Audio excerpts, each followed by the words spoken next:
हाँ बच्चों, कैसे हैं सब लोग। उम्मीद करता हूँ कि सब बहुत बढ़िया होंगे और बहुत मजे कर रहे होंगे और साथ साथ एग्जाम की बहुत अच्छी तैयारी भी कर रहे होंगे।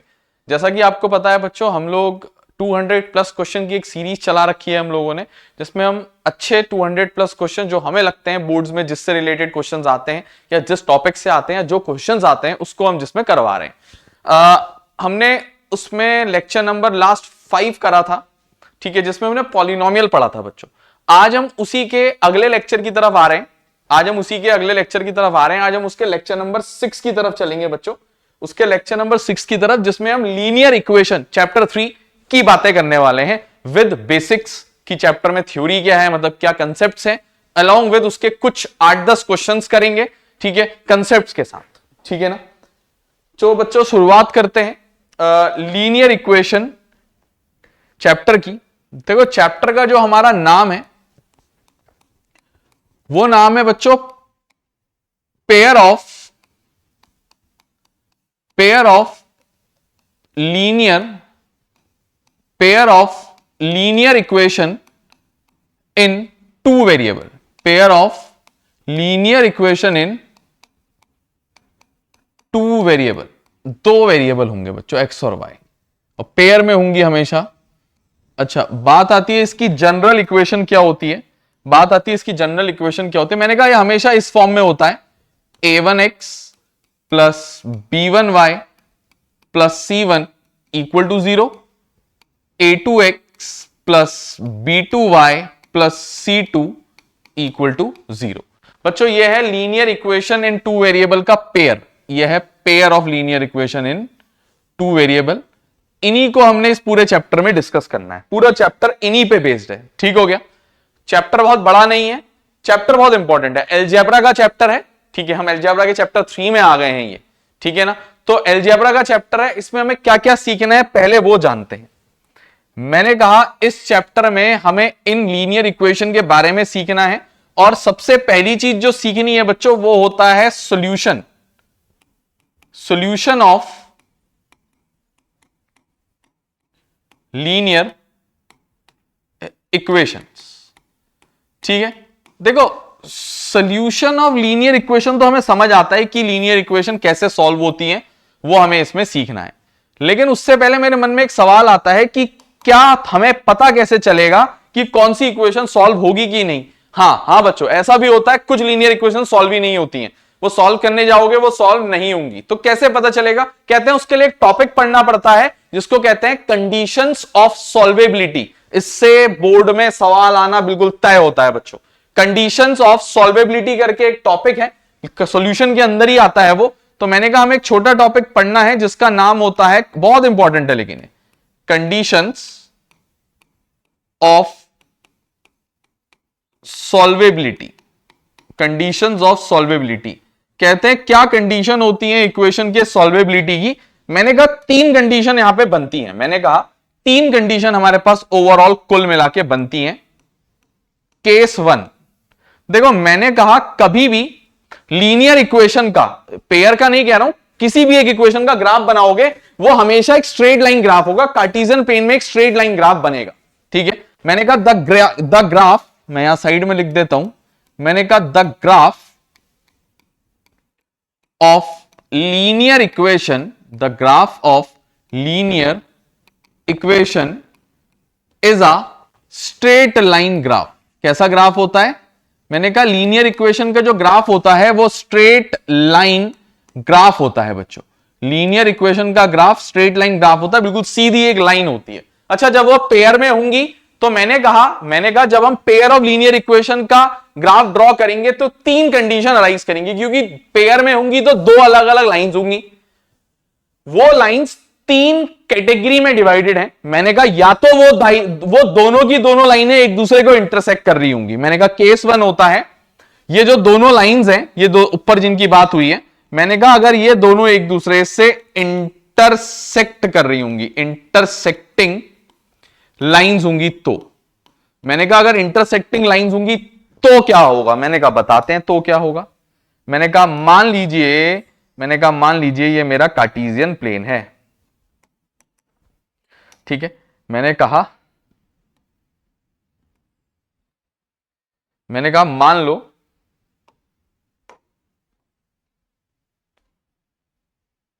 मैंने कहा मान लो ये मेरा कार्टेशियन प्लेन है आप लोग के सामने, ठीक है। मैंने कहा ये मेरी एक्स एक्सिस है, ये मेरी एक्स एक्सिस है, ठीक है। मैंने कहा ये मेरी एक्स एक्सिस है और मैंने कहा ये मेरी वाई एक्सिस है, एक्स एक्सिस और वाई एक्सिस। मैंने कहा दोनों लाइंस का अगर मैं ग्राफ बनाऊंगा, मैंने कहा तीन कंडीशन अराइज करेंगी। उनमें से एक कंडीशन है कि उन इक्वेशन का ग्राफ एक दूसरे से इंटरसेक्ट करेगा, टकराएगा। उन दोनों इक्वेशन का ग्राफ एक दूसरे से टकराएगा। मान लो एक इक्वेशन का ग्राफ ये रहा, जिस लाइन की इक्वेशन है a1x plus b1y plus c1 equal to 0। मैंने कहा मान लो मेरी दूसरी कंडीशन का ग्राफ ये रहा। मैंने कहा मान लो मेरी दूसरी कंडीशन का ग्राफ ये रहा। ये दोनों एक दूसरे पे एक जगह पे कहीं पे टकरा गए, कहीं इस पॉइंट पे, ठीक हो गया। मैंने कहा इस वाली दूसरी वाली इक्वेशन का जो ग्राफ है, मैंने कहा मान लो इस इक्वेशन इस लाइन की इक्वेशन हो गई, मैंने कहा मान लो इस लाइन की इक्वेशन हो गई a2x plus b2y plus c2 equal to 0। मैंने कहा इस लाइन की इक्वेशन हो गई, ऐसा मान लो। मैंने कहा इसको कहते हैं इंटरसेक्टिंग लाइंस। मैंने कहा अगर लाइंस एक दूसरे से टकरा जाती हैं किन्हीं दो इक्वेशंस की, तो ऐसी इक्वेशन को कहते हैं उनका यूनिक सॉल्यूशन होगा। मैंने कहा इंटरसेक्टिंग लाइंस का मतलब क्या होता है? मैंने कहा इंटरसेक्टिंग लाइंस का मतलब होता है यूनिक सॉल्यूशन। मैंने कहा इंटरसेक्टिंग लाइंस का मतलब क्या होता है? मैंने कहा इंटरसेक्टिंग लाइंस का मतलब होता है यूनिक सॉल्यूशन। और यूनिक सॉल्यूशन का मतलब होता है इक्वेशन आर कंसिस्टेंट। अगर कंसिस्टेंट मतलब वो सॉल्व होती हैं, सॉल्व नहीं होंगी तो इनकंसिस्टेंट, सॉल्व होंगी तो कंसिस्टेंट। मैं बता देता हूं ये बात। मैंने कहा अगर इफ, एक सेकेंड रुको, जब लिख ही रहे हैं तो बेहतरीन तरीके से लिखते हैं। मैंने कहा अगर if pair of linear equation, if pair of linear equation are solvable, अगर वो सॉल्व हो जाती हैं तो then they are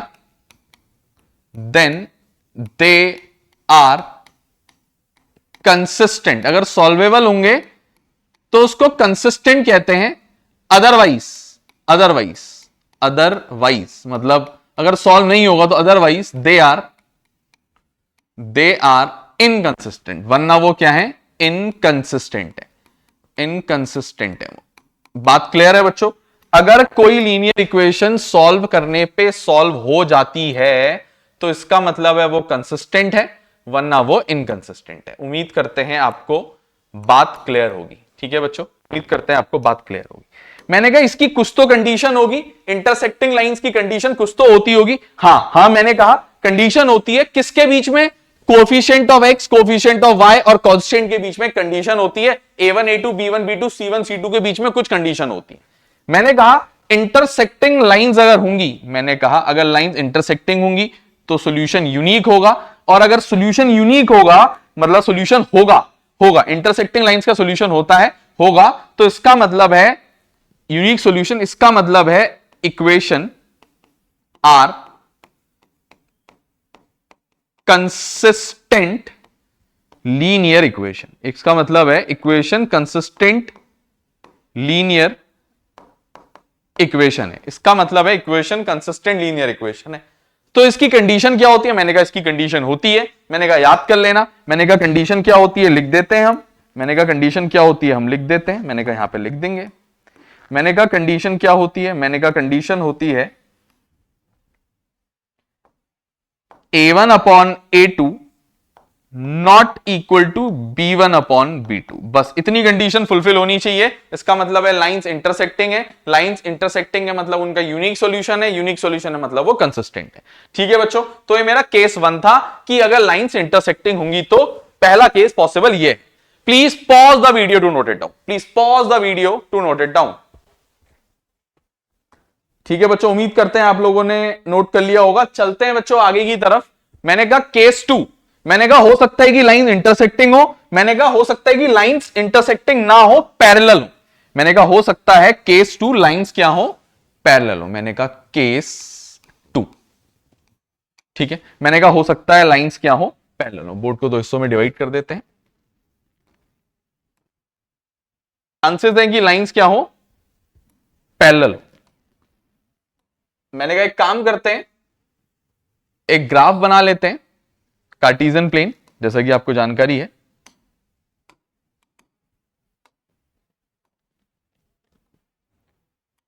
ठीक है, मैंने कहा एक कार्टेशियन प्लेन ड्रॉ कर देते हैं, हमने कर दिया।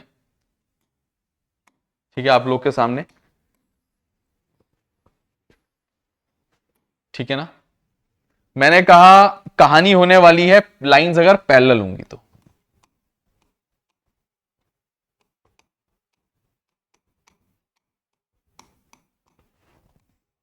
मैंने कहा लाइंस अगर पैरेलल होंगी तो, मैंने कहा मान लो लाइंस पैरेलल होंगी तो एक लाइन ये रही,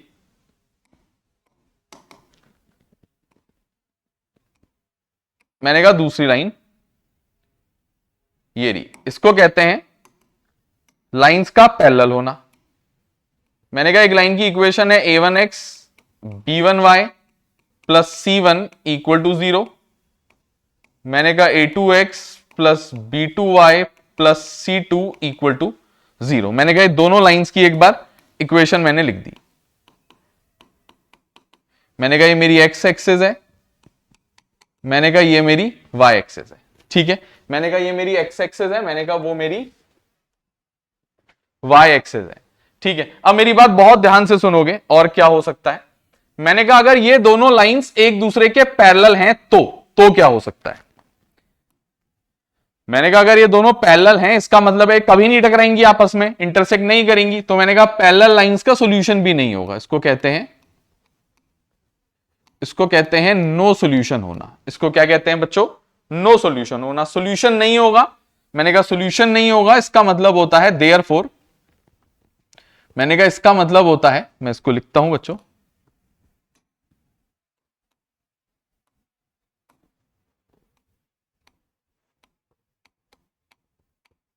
लाइंस आर या इक्वेशन जो है वो इनकंसिस्टेंट है। मैंने कहा इक्वेशन आर, जो इक्वेशन है दोनों आर इनकंसिस्टेंट। इक्वेशन जो है वो दोनों की दोनों equations inconsistent linear equation are inconsistent.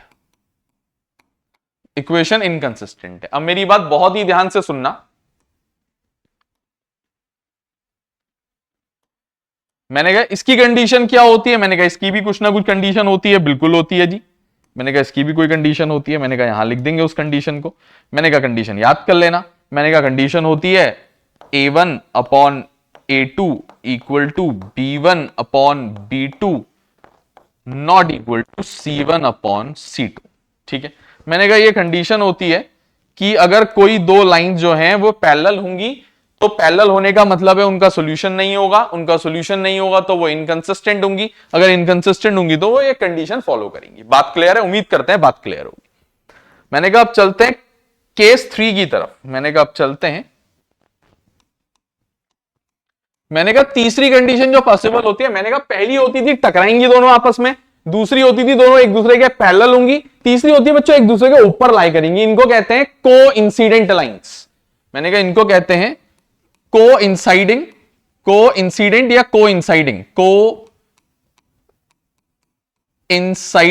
या को इंसिडेंट लाइंस। मैंने कहा इनको कहते हैं को इंसिडेंट लाइंस कहते हैं। मैंने कहा अगर लाइंस को इंसिडेंट होंगी तो क्या होगा सर। मैंने कहा एक काम करते हैं ग्राफ बना के देखते हैं, फिर ही बात कर पाएंगे इसके बारे में तो ज्यादा डिटेल में। मैंने कहा ठीक हो गया, बना लेते हैं ग्राफ। मैंने कहा मैंने कोऑर्डिनेट एक्सिस बना दी है, ये जस्ट कोऑर्डिनेट एक्सिस, मैंने कोऑर्डिनेट एक्सिस बना दी है। मैंने कहा मान लो ये मेरी कोऑर्डिनेट एक्सिस है, मैंने कहा ये मेरी y एक्सिस है, मैंने कहा ये मेरी x एक्सिस है। कोइंसाइडिंग होने का मतलब होता है, मैंने कहा अगर एक लाइन ये है, ठीक है, तो मैंने कहा दूसरी भी लाइन इसी के ऊपर लाई कर रही है। मैंने कहा यही मेरी a1x plus b1y plus c1 equal to 0 है। मैंने कहा यही मेरी a2x प्लस, इसी के नीचे छुप गई ना, वो एक दूसरे के ऊपर लाई कर रही है ना बच्चों। तो मैंने कहा यही मेरी वो भी है। तो मैंने कहा ये तो हम फंस गए कोइंसाइडिंग लाइंस के केस में। मैंने कहा क्या सॉल्यूशन के बारे में क्या कहूंगा मैं इसके? मैंने कहा बिल्कुल कहूंगा।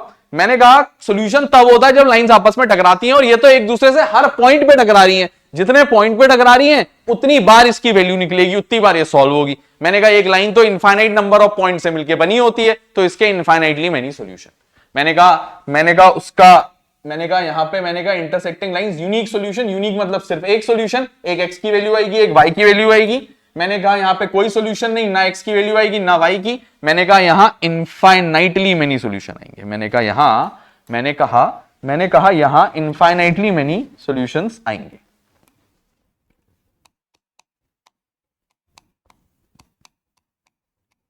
मैंने कहा यहां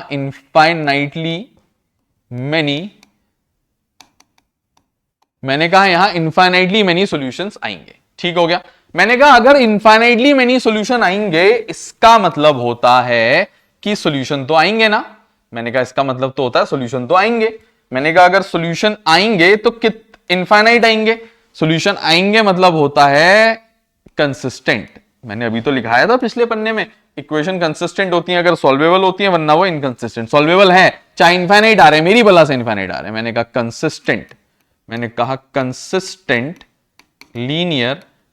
कंसिस्टेंट लीनियर इक्वेशन है ये।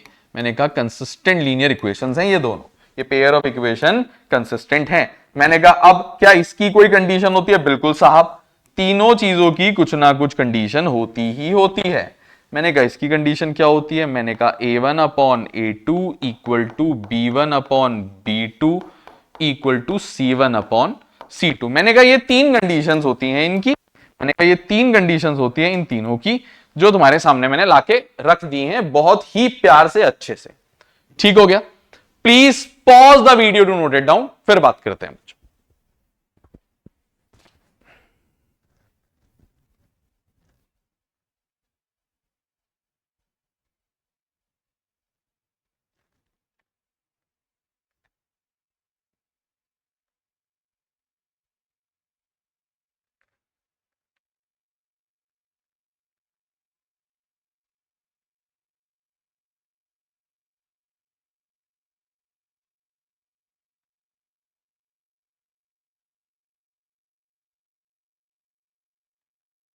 चलो भाई, उम्मीद करते हैं कि आप लोगों ने सब नोट कर लिया होगा बढ़िया ढंग से। ठीक है, उम्मीद करते हैं सब नोट कर लिया होगा आप लोगों ने। ठीक है, फिर बात करते हैं आगे की तरफ। अब हम आ जाते हैं क्वेश्चंस में। और वैसे इसमें और भी चीजें होती हैं, जैसे एक इक्वेशन को सॉल्व करते हैं उसके बहुत सारे मेथड्स होते हैं। एक इक्वेशन को सॉल्व करने के बहुत सारे मेथड होते हैं, वो आगे जाके खुद से क्वेश्चंस में आएंगे, मैं वहीं करा दूंगा बच्चों। आप लोग के सामने एक सवाल रखा हुआ है हमने, कह रहा है P की किस वैल्यू के लिए इस इक्वेशन के इनफाइनाइटली मेनी सॉल्यूशन होंगे। ठीक है, फॉर व्हाट वैल्यू, अच्छा इक्वेशन मिसिंग है क्या? For what value of P will the following pair of linear equation have infinitely many solution. मेरे ख्याल से इक्वेशन डिलीट हो गए। कोई नहीं, इक्वेशन में लिख देता हूं ढूंढ के। ठीक है, एक सेकंड दो हमें। ठीक है, इक्वेशन हम ढूंढ देते हैं। ठीक है, इजीली मिल जाएंगी, कोई दिक्कत नहीं है। प्रीवियस ईयर क्वेश्चन है, वैसे भी ऐसे क्वेश्चनों में दिक्कत नहीं होती है। For what value of P। ठीक है, इक्वेशन हमें मिल गई, प्रीवियस ईयर क्वेश्चन है क्योंकि। इक्वेशन हम लिख देते हैं। मैंने कहा इक्वेशन है P minus 3 x plus 3y equal to P और px plus py equal to 12। ठीक है ना। मैंने कहा मैंने लिख दिया, मैंने क्वेश्चन लिख दिया पूरा। ठीक है, कंप्लीट कर दिया। मैंने कहा अब इसको सॉल्व कर लेते हैं, बहुत ही ध्यान से देखेंगे। मैंने कहा बहुत ध्यान से देखेंगे इस सवाल को, और जो कह रहा है वो बात इनकी फुलफिल करेंगे। कह रहा है इनफाइनाइटली मेनी सॉल्यूशन। मैंने कहा सबसे पहले तो इक्वेशन को यहां लिखो। मैंने कहा इक्वेशन को a1x plus b1y plus c1 के फॉर्म में लिखो पहले। मैंने कहा हो जाएगा p minus 3x a1x plus b1y plus c1 या माइनस c1 इक्वल टू 0। मैंने कहा ये जनरल फॉर्म होती है। मैंने कहा सबसे पहले दोनों इक्वेशन को उस फॉर्म में लिख दो, फिर इनसे a1 a2 की सबकी वैल्यू अभी हम निकाल देंगे। मैंने कहा 12 को वहां ले जाओ, इक्वल टू 0। मैंने कहा मेरी बात बहुत ध्यान से सुनना, मैंने कहा for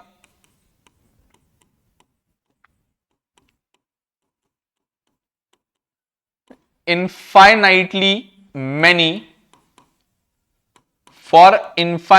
many solutions। Infinitely many solution का क्या मतलब होता है बच्चों, अभी तो जाना था, देखो चेक कर लो infinitely many solution a1 upon a2 equal to b1 upon b2 equal to c1 upon c2। मैंने कहा ठीक है, a1 upon a2 equal to b1 upon b2 equal to c1 upon c2। मैंने कहा a1 a2 b1 b2 c1 c2 सबकी value, मैंने कहा a1 ये रहा मेरा p-3 डाल दो, अपॉन a2 मेरा p है, b1 b1 मेरा 3 है, b2 मेरा p है, इक्वल टू मैंने कहा c1 c2। मैंने कहा ये रहा। मैंने कहा इसको थोड़ा सॉल्व करने की कोशिश करते हैं। मैंने कहा सबसे पहले तो माइनस से माइनस काट दो। मैंने कहा ये हो जाएगा p-3 upon p equal to 3 upon p equal to p upon 12। तीनों एक दूसरे के इक्वल है। मैंने कहा इन दोनों कंडीशंस को मैं पहले बराबर ले लेता हूं, ठीक है, फिर देखते हैं क्या कहानी बनती है, फिर उस हिसाब से डिसाइड करेंगे सवाल के बारे में कि हाँ जी ये करना है इसमें, ठीक है। मैंने कहा मैंने क्या करा, p-3 बराबर ले लिया, p-3 अपॉन p को बराबर ले लिया 3। मैंने कहा इसको मैंने क्रॉस मल्टीप्लाई करा, मैंने कहा ये हो जाएगा p into p-3 equal to 3p। मैंने कहा ये हो जाएगा। मैंने कहा इनको मल्टीप्लाई करेंगे p into p square minus 3p, p square minus 3p equal to 3p। ठीक हो गया। मैंने कहा 3p को यहां ले आता हूं, मैंने कहा ये हो जाएगा p square minus 3p equal to 0। मैंने कहा ये हो जाएगा p square minus 6p equal to 0। मैंने कहा p कॉमन ले लेता हूं, p माइनस 6 इक्वल टू 0। मैंने कहा दो फैक्टर बन गए। मैंने कहा p की एक वैल्यू आ जाएगी 0, मैंने कहा p माइनस 6 आ जाएगा 0, दोनों को 0 ले लिया। मैंने कहा p की एक वैल्यू आ जाएगी 6। मैंने कहा इन्होंने तो मुझे p की वैल्यू निकालने को बोला था, ये तो मेरी p की दो वैल्यूज आ गई हैं। मैंने कहा इसका मतलब है कि p की कोई एक ही वैल्यू होगी, इन दोनों में से एक वैल्यू है जो p की वैल्यू नहीं होगी। तो मैंने कहा कैसे पता चलेगा। मैंने कहा एक और कंडीशन भी तो दी है, उसको भी ले लेते हैं। मैंने कहा एक और कंडीशन भी तो हमें दे रखी है, मैंने कहा उसको भी ले लेते हैं, क्या कहते हैं, है ना। मैंने कहा एक और कंडीशन भी तो दे रखी है, मैंने कहा उसको ले लेते हैं। मैंने कहा उस कंडीशन को लेते हैं, देखते हैं वहां से क्या कहानी बैठती है हमारे लिए, क्या हमारे लिए लेके आया है वो। मैंने कहा एक कंडीशन ये रही, एक कंडीशन ये भी तो है, 3 upon p equal to p upon 12, 3 upon p equal to p upon 12। ठीक है। मैंने कहा क्रॉस मल्टीप्लाई करा, p स्क्वायर इक्वल टू 12 3 जा 36। मैंने कहा p equal to plus minus 36 उसका अंडर रूट। ठीक है, स्क्वायर वहां गया तो प्लस माइनस रूट। मैंने कहा p बराबर आ जाएगा प्लस माइनस 6, मतलब p बराबर आ जाएगा 6 या p बराबर आ जाएगा -6। अब बहुत ही ध्यान से सुनना मेरी बात। मैंने कहा मेरी बात अब बहुत ध्यान से थोड़ा थोड़ा देर 2 मिनट आप लोग सुनोगे। ठीक है, मैं आप लोगों को एक चीज सिखा रहा हूं यहां पे, थोड़ा ध्यान से देखना। मैंने कहा जब मैंने ये सॉल्व किए तो मैंने कहा p की वैल्यू एक तो 0 आई और एक मैंने कहा p की वैल्यू 6 आई, और इन दोनों वैल्यूज के हिसाब से मैंने इसको इक्वेशन नंबर 1 लेट कर लिया, इन दोनों चीजों को 2 लेट कर लिया। मैंने कहा फ्रॉम 1 एंड 2। मैंने कहा एक कह रहा है कि p की वैल्यू 0 या 6 आएगी, एक कह रहा है 6 या -6 आएगी। मैंने दोनों को कंपेयर कर लिया, मैंने कहा यहां से भी 6 आ रही है, वहां से भी 6 आ रही है, एक सॉल्यूशन कॉमन हो गया, तो मैंने कहा देयरफॉर p इक्वल टू 6। ठीक है, मेरे हिसाब से p की वैल्यू क्या है, मैं इसमें 6 को आंसर लिखूंगा। ठीक हो गया, ठीक है ना। अगर दो वैल्यू आए तो दूसरी कंडीशन से मैच कर लिया करो कि वहां से क्या आ रही है, जो कॉमन इंटरसेक्ट कर रही है, मतलब जो रिपीट कर रही है वो वैल्यू आंसर होगी। ठीक है, तो please pause the video to note it down, please pause the video to note it down.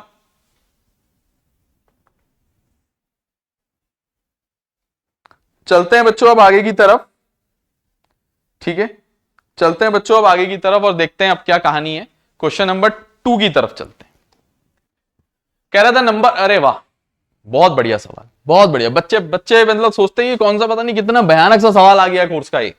अरे बहुत ही आसान, बहुत ही आसान, दिक्कत मत लो, दिक्कत मत लो, सब हो जाएगा। मैंने कहा पहला कह रहा है 3 की power x plus Y equal to 243।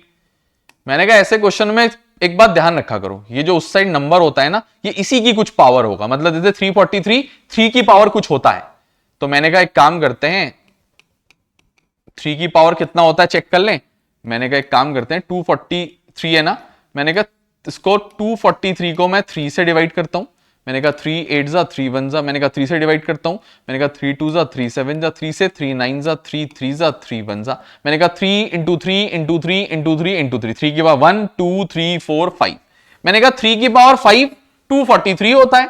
मैंने कहा 3 की पावर 5 243 होता है। मैंने अब दोनों साइड देखो बेस सेम है, 3 की पावर समथिंग। मैंने कहा दोनों साइड देखो बेस सेम है, 3 की पावर समथिंग और 3 की पावर समथिंग। तो इंडेक्स को कंपेयर करो, ऑन कंपेयरिंग पावर्स, क्योंकि बेस सेम है, पावर कंपेयर हो सकती है मैथ्स में ऐसे। तो x प्लस वाई की वैल्यू 5 आ गई, उसको पहली इक्वेशन ले लिया, एक इक्वेशन मुझे मिल गई लीनियर इक्वेशन। बात क्लियर। उसके बाद दूसरी चीज देखो, वो देखो 343 की पावर x माइनस वाई। मैंने कहा सुनो दूसरे कलम से कर लेते हैं, दूसरे रंग से कर लेते हैं। मैंने कहा दूसरी कहानी है 243 की power x minus y equal to 3। मैंने कहा 243 को लिख देंगे 3 की पावर 5 की power x minus y equal to 3। अब पावर ये भी है, मल्टीप्लाई कर सकते हो इनको आपस में। मैंने कहा ऐसे में मल्टीप्लाई कर सकते हो पूरे से, जैसे ना 3 की पावर 2 होता, की पावर 3 होता, तो मैं इसको 3 की पावर 3 2 6 लिख देता। बात क्लियर। तो ऐसे यहां भी करूंगा, 3 की power 5 into x minus y. तो मैंने कहा 3 की पावर ये हो जाएगा 5x minus 5y equal to 3। मैंने कहा कंपेयर कर लो पावर को। मैंने कहा ऑन कंपेयरिंग द पावर्स, मैंने कहा on comparing the powers, power compare कर लो। मैंने कहा उस साइड करते हैं इसके बाद, ठीक है जगह कम है इस साइड। मैंने कहा इसके बाद उस साइड करते हैं। मैंने कहा पावर कंपेयर करूंगा तो 5x minus 5y equal to आ जाएगा 3, इक्वेशन नंबर 2। इनने कहा है कितने सॉल्यूशन होंगे, नंबर ऑफ सॉल्यूशन पूछा है। क्या पूछा है? Number of solution. नाउ मैंने क्या किया, a1 देखा, a1 है 1 अपॉन a2 देखा 5, मैंने b1 देखा वो है 1 अपॉन b2 देखा -5। क्या ये दोनों बराबर है? मैंने कहा यही दोनों बराबर नहीं है पहले तो, आगे तो बाद में चेक करूंगा। मैंने कहा ये तो याली कंडीशन बन गई। कौन सी वाली? ये वाली, ये इंटरसेक्टिंग लाइंस की, a1 upon a2 not equal to b1 upon b2। इसका मतलब है, मैंने कहा since a1 upon a2 not equal to b1 upon b2, इसका मतलब है यूनिक सॉल्यूशन होगा। यूनिक सॉल्यूशन मतलब एक सॉल्यूशन, एक x की वैल्यू, देयरफॉर यूनिक सॉल्यूशन। इसका मतलब है इसके एक सॉल्यूशन होगा, मतलब बी, ऑप्शन बी 1 आंसर है इसका। यूनिक सॉल्यूशन मतलब एक सॉल्यूशन होना। तो प्लीज ऐसे क्वेश्चन के लिए तैयार रहना। ये sample question paper release by CBSE, साल का नहीं प्रीवियस ईयर का है। तो please pause the video to note it down, please pause the video to note it down.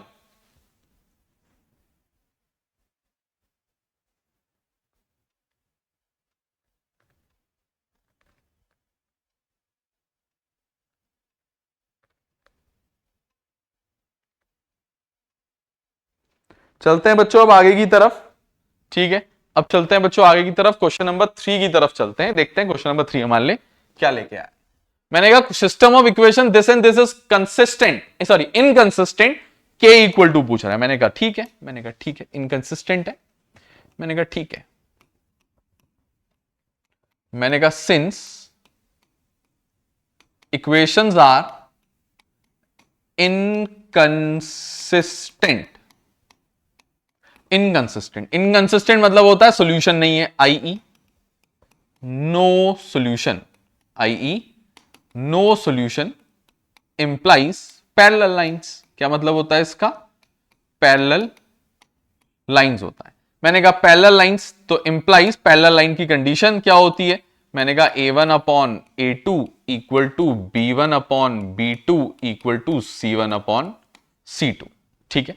मैंने कहा ये कंडीशन होती है। मैंने कहा हमारे सामने ऊपर इक्वेशन लिखी है, मैंने कहा इस इक्वेशन के हिसाब से, इस इक्वेशन और इस इक्वेशन के हिसाब से, मैंने कहा मैं अगर a1 की वैल्यू बताऊं, मैं लिख दूं अगर, मैंने कहा a1 की वैल्यू है 3 अपॉन a2 की वैल्यू है 2k-1, 2k-1, देखो इतना आना चाहिए है भाई, है ना, लगभग 23-24 दिन बाद तुम्हारे बोर्ड्स हैं, A1 A2 B1 B2 select करना आना चाहिए।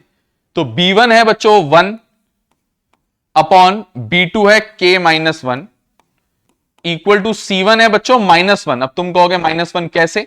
मैंने कहा मैंने इसको स्टैंडर्ड फॉर्म में लिखा 3x plus Y -1 equal to 0। उसको भी स्टैंडर्ड फॉर्म में लिखा 2k-1 x plus k-1 y minus 2k-1 equal to 0। मैंने कहा इसको मैंने स्टैंडर्ड फॉर्म में पहले कन्वर्ट किया। ठीक है, अगर चाहो तो मैं तुम्हें करके भी दिखा देता हूं, यहां पे लिख के। लो इसको यहां डाला। ठीक है, अब अच्छा लग रहा होगा। तो मैंने कहा इक्वल टू -1 अपॉन -2k-1। मैंने कहा ऐसे ही रहने दो या माइनस कॉमन ले लो दोनों, ऊपर नीचे से और काट दो ऊपर से। ठीक है, मैं करके भी दिखा देता हूं। चलो मैं जितना बेस्ट हो सकता है उतना बेस्ट सॉल्व करता हूं। -1 इक्वल टू, अच्छा ये नॉट इक्वल टू होता है, A1 upon A2 equal to B1 upon B2 not equal to C1 upon C2। यहां पे नॉट इक्वल टू -1 हो जाएगा, और माइनस से माइनस, मैंने कहा माइनस से माइनस कैंसिल कर दो। तो मैंने कहा ये दोनों एक दूसरे के इक्वल हैं, पहले इक्वालिटी वाली कंडीशन ले लेते हैं। ठीक है, मैंने कहा सुनो सुनो सुनो सुनो सुनो बात को सुनो। देखो यहां कहानी समझनी है, हाँ कहानी, एक सिचुएशन। देखो अच्छी मैथ्स की कहानी समझनी है, अच्छी मैथ्स की। देखो मैथ्स तो सभी कर रहे हैं। देखो बोर्ड की कॉपी जो चेक करता है उस बंदे के पास एक बच्चों शीट होती है जिससे वो तुम्हारे आंसर मैच करता है, जिसको कहते हैं बच्चों हमारी भाषा में सॉल्यूशन। ठीक है, या आंसर की। तो उससे मैच करनी होती है आंसर, जितनी जल्दी मैच करे उसको भी आसानी होती है, उतनी नंबर मिलते हैं। मैंने कहा एक काम करते हैं, पहले ये दोनों चीजें इक्वल है तो k-1 equal to 1 upon k-1। मैंने कहा इन दोनों को सॉल्व करने के लिए मुझे क्रॉस मल्टीप्लाई करना पड़ेगा। 2k-1 equal to thrice of k-1। मैंने कहा ये हो जाएगा 2k-1 इक्वल टू 3k-3। मैंने कहा इन दोनों को मैं वहां शिफ्ट करने वाला हूं। मैंने कहा जब मैं वहां 3k-3 था, मैंने कहा 2k को वहां शिफ्ट करूंगा -2k, -1 को वहां शिफ्ट करूंगा +1, इस साइड 0 बचेगा, वो मैंने उस साइड लिख दिया, उससे कोई फर्क नहीं पड़ता। 3k-2k k बचेगा, -3 +1 -2 बचेगा इक्वल टू 0। मैंने कहा इस हिसाब से k की वैल्यू 2 आ गई। देखो आंसर सही है, मैंने कहा आंसर सही है, k की वैल्यू इसकी 2 ही है। मैंने कहा आंसर सही है, मैंने कहा इसकी k की वैल्यू 2 ही है, सही है, मैच भी करेगा। लेकिन उस एग्जामिनर के पास एक वैल्यू और होगी वहां, पूछो कौन सी? k not equal to, k ये नहीं होना चाहिए वाली। तो जिन बच्चों को इतना करना है वो इतना करें, नंबर उसमें बोर्ड पूरा देता है वैसे तो, लेकिन क्योंकि हम देखो अगर तुम्हें मैथ्स में बहुत इंटरेस्ट है तो तुम्हें मैथ्स की कंडीशंस को भी समझना पड़ेगा। मैंने कहा इन दोनों को भी ले सॉल्व कर लो। ठीक है, मैंने कहा सॉल्यूशन यहां खत्म हो चुका है, लेकिन मैं ग्रीन पेन से कर रहा हूं। मैंने कहा ये अच्छी मैथ्स होती है। मैंने कहा ऐसा लिख सकते हो 1 upon k-1 not equal to 1 upon 2k+1। मैंने क्या किया चेक कर लो बच्चों, मैंने कुछ नहीं किया, मैंने नॉट इक्वल वाली कंडीशन भी ले ली। अच्छा ले ली तो मैंने कोई गलत नहीं किया। तुम्हारा ये आंसर शीट में तुम्हें एनसीईआरटी या जहां से भी क्वेश्चन गूगल करोगे यही मिलेगा आंसर, लेकिन आंसर की जो बोर्ड के एग्जामिनर के पास होगी उसके पास ये भी वैल्यू होगी और एक के की वैल्यू और भी हो सकती है उसके पास। समझ रहे हो, के नॉट इक्वल टू दिस वाली। तो मैं निकाल दे रहा हूं। देखो ना, मुझे खास तौर पर मुझे ना मैथ्स थोड़ी पसंद है, तो मेरे को मैथ्स से थोड़ा प्यार जैसा है, तो मैं मैथ्स को गलत करता हुआ देखना पसंद नहीं करता किसी को। तो मैं इसलिए एक एक्स्ट्रा बात तुम्हें बता रहा हूं। ठीक है, ये तुम लोगों के लिए एक्स्ट्रा बात है, नहीं भी इसके बाद करोगे नंबर पूरे मिलेंगे। मैंने कहा के को यहां शिफ्ट किया 2k, मैंने कहा +1, अच्छा +1 को मैंने कहा वहां शिफ्ट कर दिया, के को यहां शिफ्ट कर दिया। मैंने कहा ये हो जाएगा 2k - k should not be equal to -2। तो मैंने कहा आंसर क्या है इस सवाल का? अगर तुम्हें परफेक्ट आंसर चाहिए, नंबर तो तुम्हें वहां मिल जाएंगे जहां पे के तुम्हारा 2 आ गया। ठीक है, नंबर के लड़ाई है तो बच्चों लिख लो, कोई दिक्कत नहीं है, वहीं तक लिखो, है ना। अगर लड़ाई मैथ्स की है कि मैथ्स अगले साल भी लेनी है, चीजें अच्छी सीखनी है, तो मैंने कहा therefore the system of equation has the system of equation has या इक्वेशन इज इनकंसिस्टेंट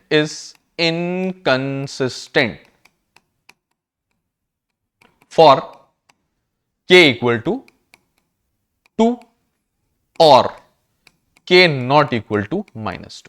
एक ही बात है, यहां पे आंसर खत्म हो सकता था वैसे। ठीक है, मैंने एक एक्स्ट्रा बात बताई है अच्छी मैथ्स के नाते, मैथ्स से हमारा रिश्ता अच्छा है तो इसीलिए बताइए। Please pause the video to note it down, please pause the video to note it down. ठीक है, अब चलते हैं बच्चों क्वेश्चन नंबर 4 की तरफ और देखते हैं क्वेश्चन नंबर 4 हमारे लिए क्या लेकर के आया है। मैंने कहा फिर से ये k की वैल्यू ही लाया है।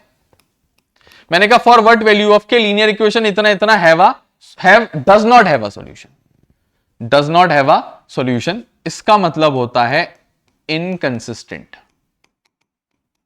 और इसका मतलब होता है, इसका मतलब होता है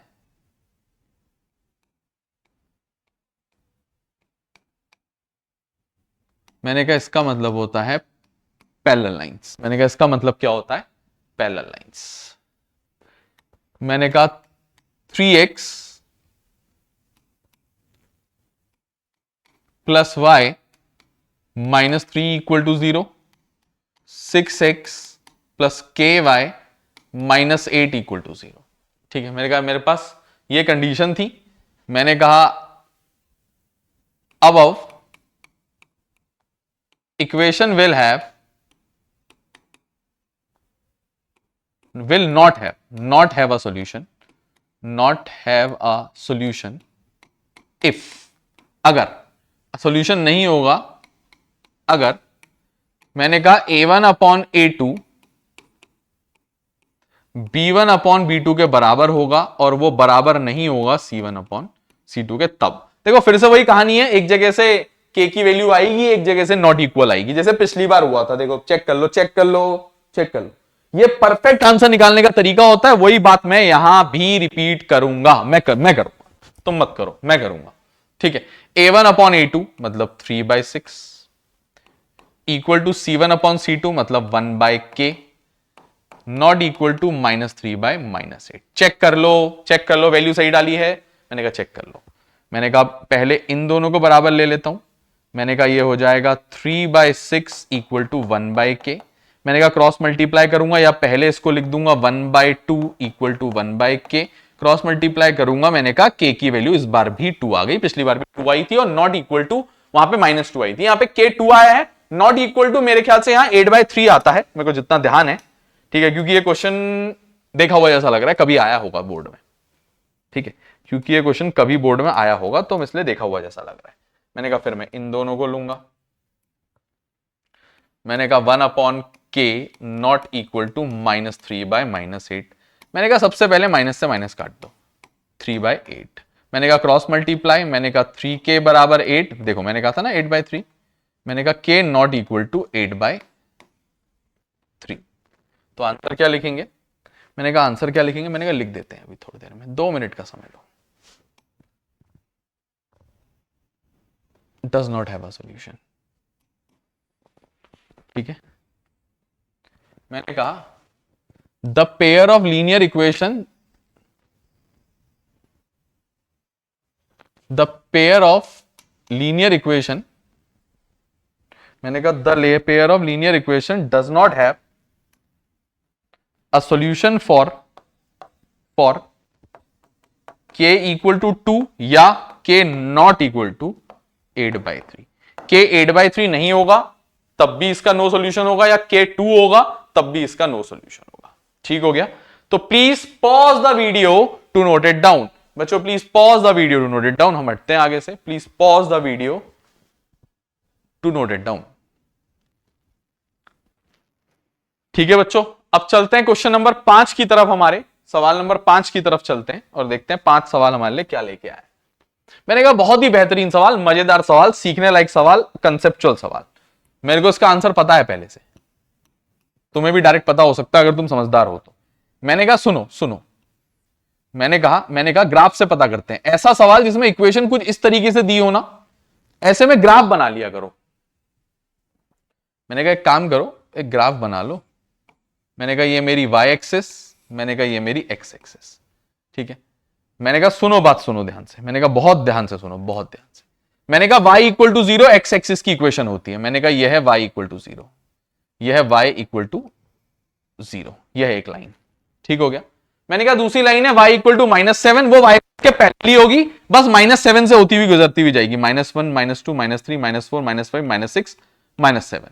मैंने कहा ये होगी वो लाइन, क्योंकि इस पूरी लाइन में y की वैल्यू हमेशा, इक्वेशन क्या होती है इस पूरी लाइन में, चेक -7 पे, ठीक है। x के बारे में कुछ नहीं बताया, मतलब x0, तो इस पूरी लाइन पे x0 होगा बच्चों, ठीक है ना।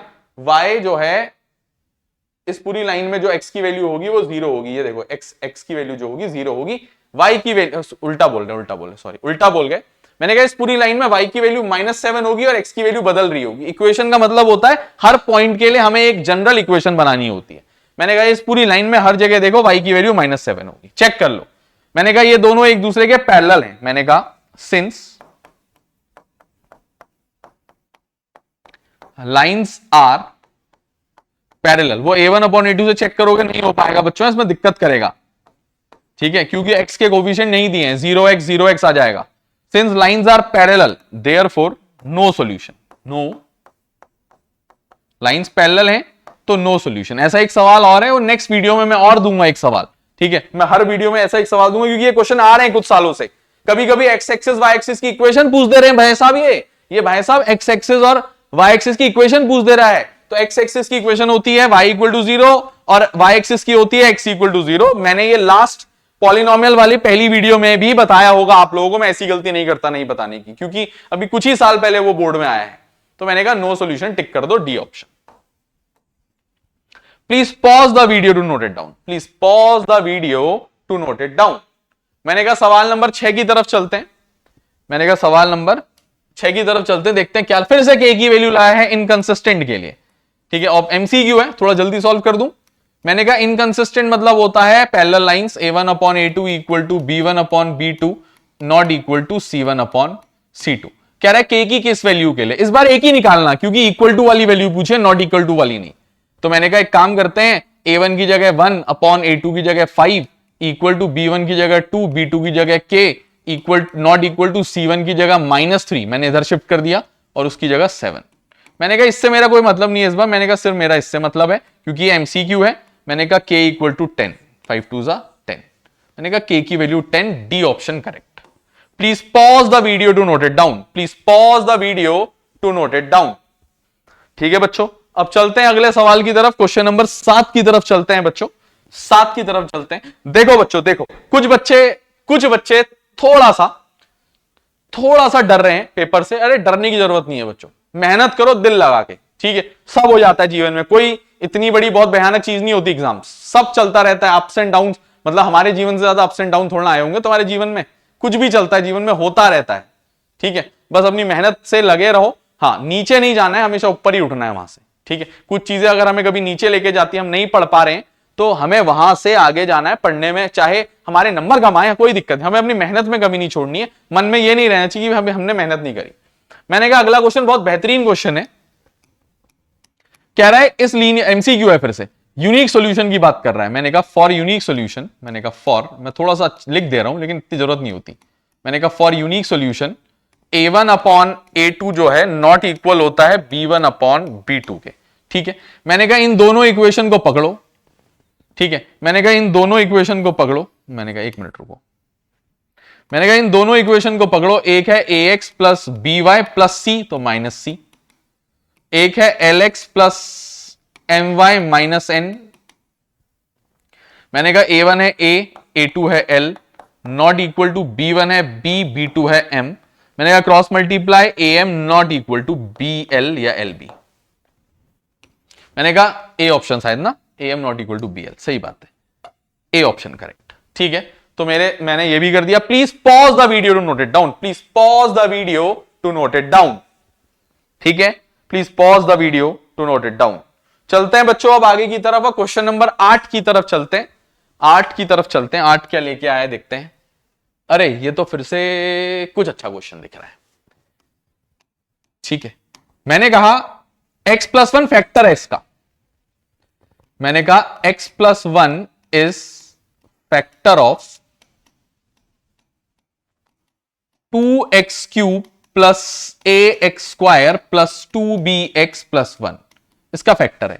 मैंने कहा अगर x प्लस 1 इसका फैक्टर है तो x इक्वल टू -1 इसका रूट होगा, इज अ रूट या सॉल्यूशन या जीरो, ठीक है, या जीरो ऑफ जो आपके ऊपर इक्वेशन लिखी है इसका, ठीक है, ऑफ दिस।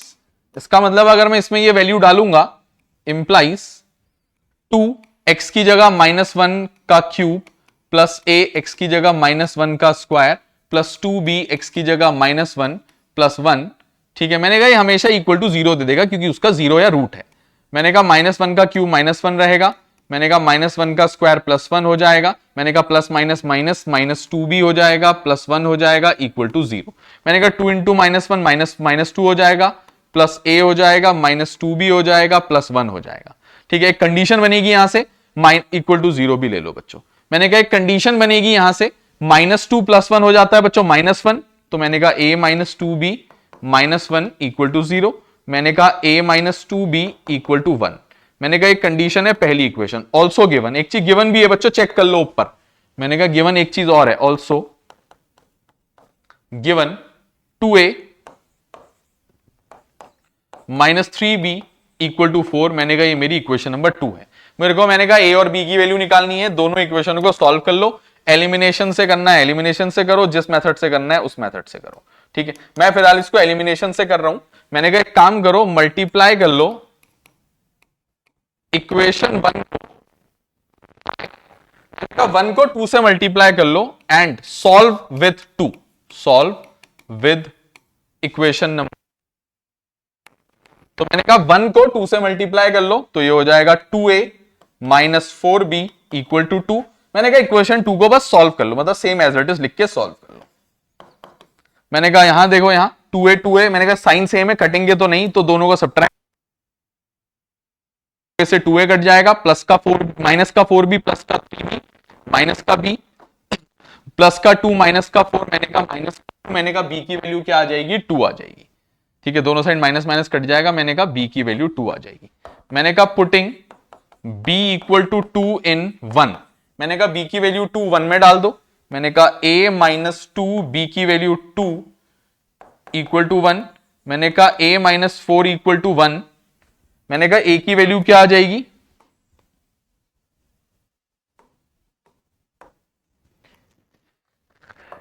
मैंने कहा a की वैल्यू आ जाएगी 5।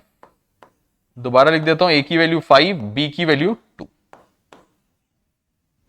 ठीक है बच्चों। Please pause the video to note it down, pause the video to note it down. ये मेरा क्वेश्चन नंबर 8 हो चुका है। मैंने कहा तुम्हें लगा होगा एलिमिनेशन कैसे सॉल्व हुआ, क्या हुआ, सब्स्टिट्यूशन। तुमने इस चैप्टर में 3 मेथड सुने होंगे जो यूज होते हैं, वैसे 4 होते थे, एक हट गया है, लेकिन 3 मेथड अब यूज होते हैं, एक सब्स्टिट्यूशन, एक एलिमिनेशन और एक ग्राफिकल मेथड। तो आज हम सब्स्टिट्यूशन और एलिमिनेशन को थोड़ा समझने की कोशिश करेंगे इसके अगले 2 क्वेश्चंस में, ठीक है। चलते हैं बच्चों अगले क्वेश्चन की तरफ। देखो सब्स्टिट्यूशन मेथड का क्वेश्चन है, एनसीईआरटी का एग्जांपल नंबर 1 है। एनसीईआरटी में सबसे पहला क्वेश्चन जो सॉल्व करने के लिए है सब्स्टिट्यूशन मेथड से, वो यही है, ठीक है, ठीक है ना। बहुत फेमस क्वेश्चन है, ये भी आया है बोर्ड में काफी बार, ठीक है ना। मैंने कहा इसको सॉल्व करेंगे, मैंने कहा सब्स्टिट्यूशन से सॉल्व करेंगे। मैंने कहा पहले एक काम करो, इक्वेशन को दोबारा उतार लो। मैंने कहा इक्वेशन दी थी 7x -15y -2 इक्वल टू 0, और मैंने कहा x + 2y इक्वल टू 3। -2 भी मत करो, ऐसे ही रहने दो जैसा है वो, ठीक है। मैंने कहा सब्स्टिट्यूशन मेथड में क्या करना होता है, दोनों में से किसी भी एक इक्वेशन में से या तो x की वैल्यू निकाल लो या y की, जो आसान पड़े। फिर से मेरा स्टेटमेंट सुनना, दोनों इक्वेशन में से किसी भी एक इक्वेशन से या तो x की वैल्यू निकाल लो या y की वैल्यू निकाल लो, जिससे तुम्हें आसान पड़े। बाकी ऐसा कोई आसान पड़े वाला रूल नहीं है, तुम कहीं से भी निकाल सकते हो। मैंने कहा इक्वेशन नंबर 2 से x की वैल्यू निकालना मुझे इजी पड़ रहा है तो मैं वही करूंगा। मैंने कहा फ्रॉम 2 x की वैल्यू आ जाएगी 3 - 2y, उसको डब्बे में डाल के हमेशा इक्वेशन नंबर 3 मान लिया करो। मैंने कहा जहां से तुमने ये वैल्यू निकाली है x की, उसके अलावा जो इक्वेशन बच गई वहां ये वैल्यू को डाल दो। मैंने कहा मैंने इक्वेशन 2 से निकाली, मैं 1 में डालूंगा। 1 से निकाली होती मैं 2 में डालता। Putting x equal to 3 - 2y in 1। 7 x की जगह 3 - 2y minus 15y equal to 2, 7 3 21 minus 14y minus 15y equal to 2। मैंने कहा इसको थोड़ा सॉल्व करता हूं। मैंने कहा 21 माइनस ये मैंने कहा 29y हो जाएगा इक्वल टू 2। ठीक है, मैंने कहा 21y को वहां भेजता हूं, 2 को यहां ले आता हूं। ठीक है ना, मैंने कहा इससे कुछ कहानी दिखेगी मुझे हल्की हुल्की क्या होती है। मेरी कहानी सुनना बच्चों, मेरी कहानी सुनना। मैं 29y को वहां और 21 माइनस 2 को इधर और 29y को उधर, तो वो पॉजिटिव 2 माइनस हो गया। मैंने कहा ये हो जाएगा 19 इक्वल टू 29y, y हो जाएगा 19 अपॉन 29, y हो जाएगा 19 अपॉन 29। ये मेरी y की वैल्यू हो गई। ठीक है, आप लोग के सामने y की वैल्यू आ गई। उम्मीद करते हैं बात क्लियर होगी, उम्मीद करते हैं बात क्लियर होगी। अब मेरी बात सुनो, मैंने कहा y की वैल्यू इक्वेशन नंबर 3 में डाल दो। Putting y equal to 19 by 29 in equation number 3। Equation number 3 थी x equal to 3 minus 2y, तो 3 माइनस 2y की जगह 19 अपॉन 29। मैंने कहा एलसीएम ले लेते हैं, 3 माइनस 19 2 38 अपॉन 29। मैंने कहा एलसीएम ले लो, 29 एलसीएम हो जाएगा, 29 टाइम्स 29 3 29 3 60 78 81। मैंने कहा हो जाएगा 81 माइनस 38। मैंने कहा 81 में से 38 माइनस करूंगा, मैंने कहा ये बचेगा 49 अपॉन 29, 49 अपॉन 29। ये मैंने कहा मेरी x की वैल्यू हो जाएगी। ठीक है, एक मिनट रुको, 49 कुछ गड़बड़ करा क्या मैंने? 38 आंसर तो उसका 49 अपॉन 29 ही आता है। मैंने डायरेक्ट याद है इसलिए लिख दिया, सॉल्व भी नहीं करा। मैंने कहा 29 3 ये गलत लिखा मैंने, सही हो गया। सुनो सुनो सुनो, हो गया 29 एलसीएम, 29 3 60 9 3 27 70 87 87 माइनस 38।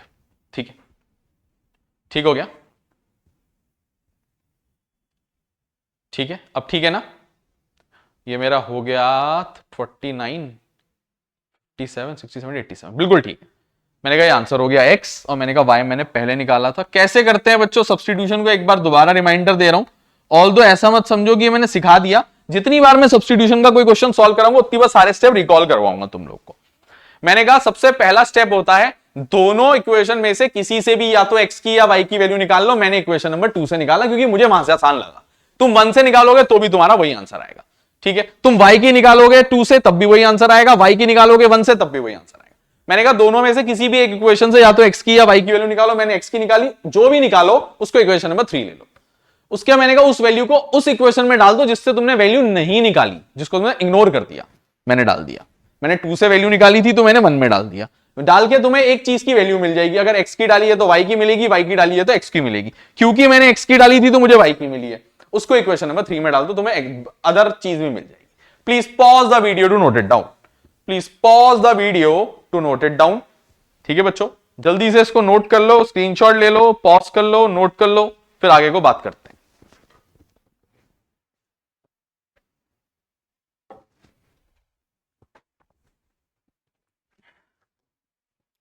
मैंने कहा एलिमिनेशन भी सिखाना चाह रहे हैं।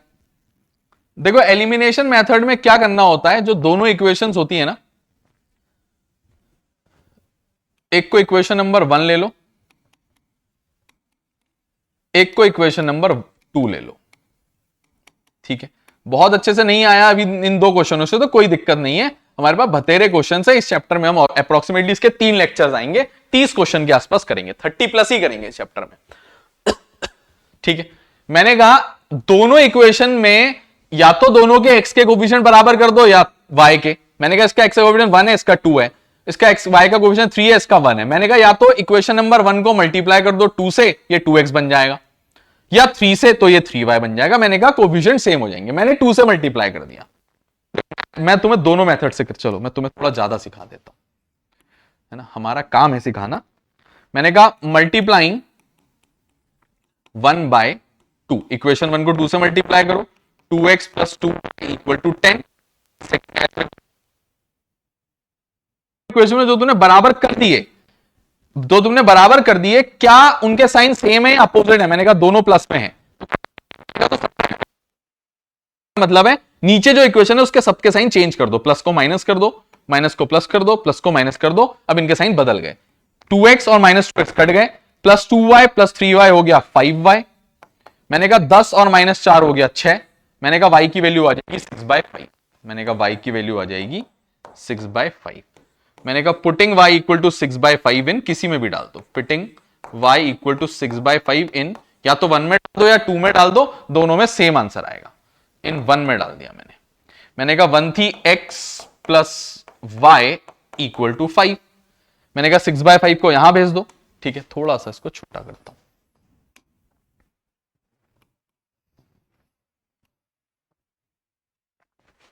ठीक है ना, थोड़ी जगह बनानी पड़ेगी क्योंकि मुझे तुम्हें दोनों मेथड से इसको दो तरीके से सॉल्व करके दिखाना है, मेथड 1 है,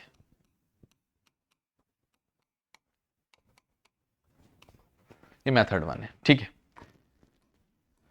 मैंने कहा मैंने 6/5 को यहां भेज दिया, x इक्वल टू 5 माइनस 6/5, मैंने कहा x इक्वल टू हो जाएगा एलसीएम 5 हो जाएगा, मैंने कहा 5 5 5 25 माइनस 6,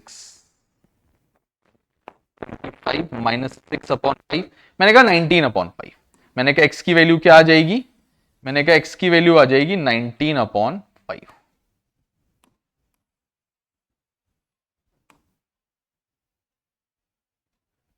मैंने कहा x की वैल्यू आ जाएगी 19/5, जगह बना दी मैंने लिखने के लिए, आ गया, मैंने कहा x की वैल्यू आ जाएगी 19/5, y मैंने ऊपर निकाल के रखा ही है।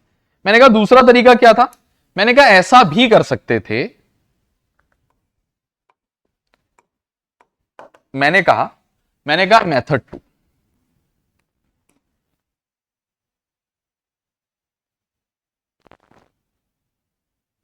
आंसर सेम आता है, मैंने कहा मैं x के नहीं y के इक्वेशन बराबर करूंगा, तो मैंने कहा x plus Y equal to 5 मेरी पहली इक्वेशन थी, मैंने कहा 2x minus 3y equal to 4 मेरी दूसरी इक्वेशन थी, मैंने कहा मैं इस बार इसको 3 से मल्टीप्लाई करूंगा तो मेरे पास मिल जाएगा 3x plus 3y equal to 15, मैंने कहा 2x minus 3y equal to 4, मैंने कहा चेक करो क्या साइन सेम है या अपोजिट है, जिनको बराबर कराए उनके, मैंने कहा अपोजिट है तो ऐड कर दो दोनों को, साइन चेंज मत करना इस बार, 3 प्लस 2 हो जाएगा 5x, ये हो जाएगा 19, मैंने कहा x की वैल्यू आ जाएगी 19/5, पिछली बार चेक कर लो 19/5 ही आई थी, ठीक है, putting x equal to 19/5 in 1, putting x equal to 19/5 in 1, मैंने कहा x की जगह हो जाएगा 19/5 प्लस y इक्वल टू 5, मैंने कहा y हो जाएगा 5 माइनस 19/5, मैंने कहा y हो जाएगा एलसीएम 5 ले लो, 5 5 25 माइनस 19, मैंने कहा y हो जाएगा तुम्हारा कितना 6/5,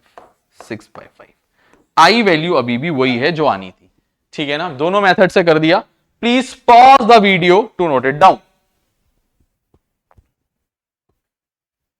ठीक है, उम्मीद करते हैं आप लोग को समझ में आया होगा, मेरा 10th क्वेश्चन है, ठीक है, ये मेरा क्वेश्चन नंबर 10 है।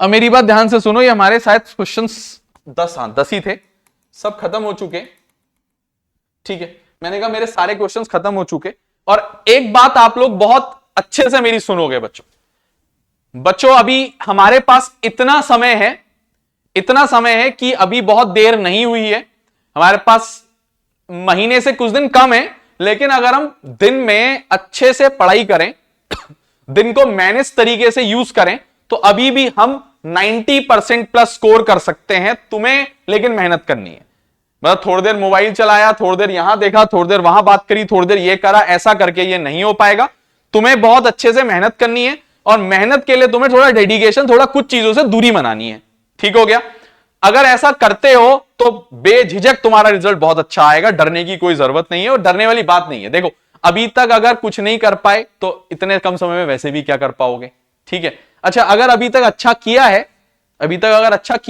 तो आगे को भी अच्छा ही करोगे, सब अच्छा ही होता है, ठीक है, और जिसने नहीं पढ़ा है वो भी अभी पढ़ना शुरू करे, दिन रात अच्छे से मेहनत करे, देखो अभी भी अगर तुम थोड़ा सा टालम टोली करोगे, ठीक है, ये कुछ बच्चों के लिए खास मैं बोल रहा हूं, आज वीडियो देख रहे होगे, कुछ बच्चों के लिए खास बोल रहा हूं, बिल्कुल भी इधर कंसंट्रेशन हुआ, कुछ भी प्लस माइनस हुआ, इफेक्ट हुआ लाइफ में किसी भी वजह से, चाहे तुम्हारी तबियत खराब हो, चाहे तुम्हें कुछ चोट लग जाए, चाहे कुछ ऐसा इंसिडेंट हो जाए जिसकी वजह से तुम पढ़ ना पाओ, समझ रहे होगे आप लोग।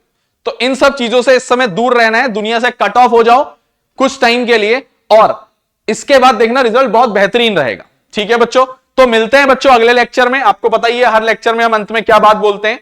लेक्चर की वीडियो को दोस्तों से शेयर करो, पूरा पूरा वॉच करो, बहुत अच्छे से हमारा साथ दो, कमेंट करो, लाइक करो, चैनल को सब्सक्राइब करवाओ और करो। ठीक है, मिलते हैं अगले लेक्चर में बहुत ही जल्द, लेक्चर नंबर 7 में। तब तक के लिए बाय बाय, और हमारी साइड से आपको thank you so much lecture पूरा पूरा देखने के लिए। ठीक है, मिलते हैं अगले लेक्चर में बच्चों। Thank you so much for watching.